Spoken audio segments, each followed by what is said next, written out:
What if I told you that a young African leader with no fancy degrees and no billions in foreign aid is turning ordinary villagers into millionaires with nothing but farming? What if I told you this leader is using agriculture, not oil, not gold, to rebuild a starving nation from the ground? This video isn't just a story, it's a roadmap for every African youth, entrepreneur, farmer, and dreamer. In the next few minutes, you will discover how Ibrahim Traoré is transforming Burkina Faso with vision, grit, and the soil under his feet, and how you can apply the same principles to your life or business. Watch to the end, because by the time the story ends, you won't just believe in Burkina Faso, you will believe in yourself. Burkina Faso, a landlocked nation in West Africa, was once called a failed state. Droughts, terrorism, poverty. Every year, millions waited for handouts just to eat. Farmers abandoned their lands. Families lost hope. For most of the world, Burkina Faso was a forgotten country, choked by hunger and fear. And in that silence, something unexpected happened. At just 34 years, Captain Ibrahim Traoré staged a coup that shocked the country. People feared more chaos, more war. But Traoré came with a different kind of mission. He didn't just want to protect the nation's borders. He wanted to protect its soil and its soul. He said, "Large boreholes have been drilled, and the military will be trained in agriculture, livestock farming, in quite specific areas. And I think that here in Ouagadougou there is a pineapple field that is developing.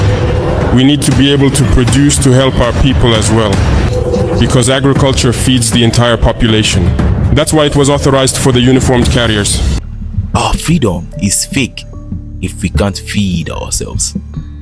While other leaders begged for foreign banks, Traoré turned to the people, to the farmers, to the land.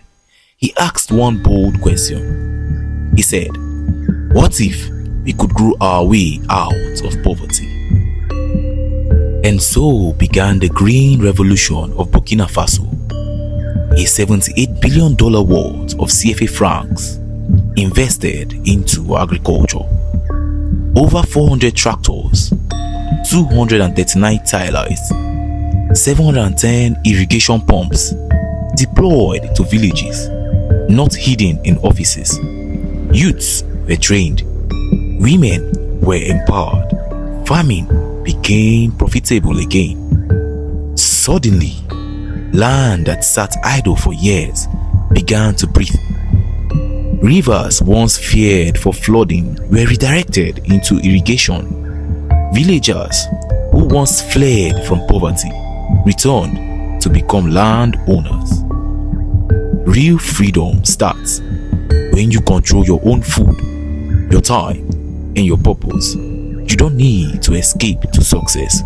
Sometimes, success is waiting in the land beneath your feet. In just 2 years, Burkina Faso's food production skyrocketed. Tomatoes, 360,000 tons. Millet, over 1 million tons. Rice, 326,000 tons. A country that once begged to eat was now feeding itself. And Traoré went further. He built the country's first tomato processing plant, cotton plants, rice mills. He said, "We will not only grow food, we will build industries around it." Now, what do we take from this? Don't just create. Own the value chain. Grow it, process it, package it, sell it. And that's how you move from survival to legacy. Under Traoré, farming isn't a poor man's job anymore. It's a profession of pride. Youth who dreamed of escaping to Europe are now investing in land. Prisoners are being reformed through agricultural training. Women are leading corporations. Even livestock farmers have their own modern feed mills now. Burkina Faso, once a symbol of despair, is now a symbol of resilience. What do we take from this? Your identity is not your struggle. It's your response to it. You don't have to be born rich. You just have to think differently. But it's not all perfect. The country still battles terrorism. There are security threats, international pressure, criticism that elections has been postponed. But through it all, Traoré still holds the line. His mission remains clear.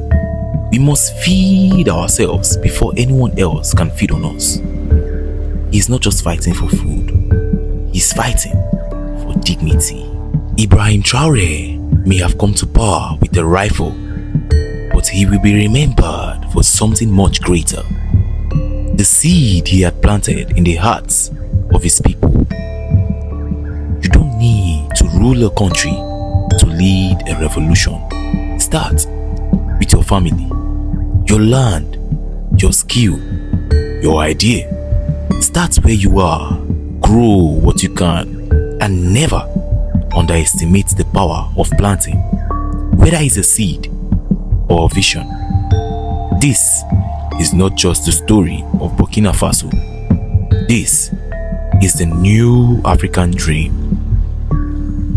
Let's pause and look back at this incredible journey. 2 years ago, Burkina Faso was a country on its knees. Farmers had abandoned their fields. Families depending on food aid. The land was dry, broken, hopeless.